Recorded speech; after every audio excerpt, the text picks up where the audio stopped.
Hi, it's Ian here. Welcome to another 5-minute marketing tip. In this week's tip, I'm going to share the secret of effective follow-up, something so many people really struggle with. So I'll see you after the break.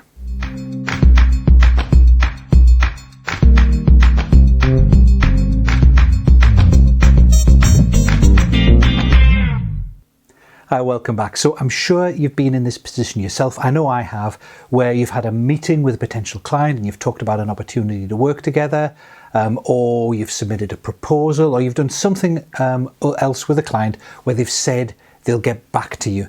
And of course, inevitably the time passes and they don't, and it all goes quiet. What do you do then? You've got a real dilemma, because if you chase them and nag them to see what's happened to the proposal or whether they're going to proceed with the opportunity, you run the risk of annoying them and damaging your relationship with them. On the other hand, if you don't chase them and nag them, you run the risk that it stays as a low priority for them and they never get back to you and it just drags on. So what do you do?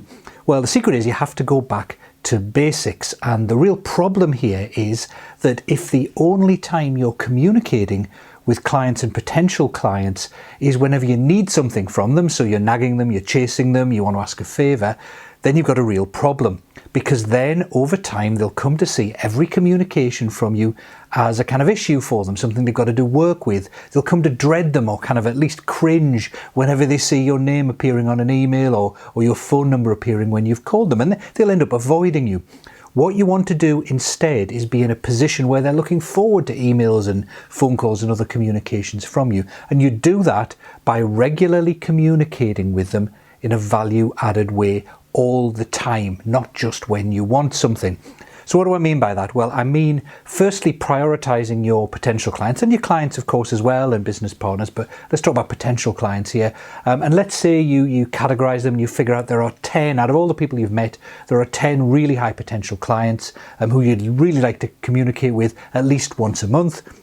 And then there are maybe another 20 or 30 kind of not so important, not so high potential clients, but you never know, and maybe you're going to communicate with them on an ongoing basis every 90 days. What you do for the high potential ones, every 30 days or maybe even a bit more often, you have a sit down, you look through what you know about them, you look through your notes, and that's of course where your interactions and your questioning of them and how you got to know them gives you clues as to what their hopes, their fears, their goals, their aspirations, their problems and their challenges are, because those then become things you can communicate with them about, and they'll appreciate that communication. So you might send them an article on a topic you know they're interested in, you might introduce them to people who you think might be useful, you might invite them to events, you might call them up just to share some industry news or gossip, anything as long as you know it's going to be valuable to them.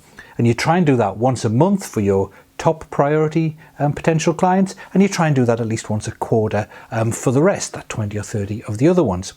Now what that means is you get 3 really great things. Firstly, it means that when it does come time for you to chase them for something, if you had an opportunity that's kind of disappeared, firstly, they'll actually open your emails and they'll take your calls, because subconsciously they've associated your calls and your emails with something useful and valuable. So they'll kind of smile whenever they see your name on the from, or they'll smile whenever they get a call from you.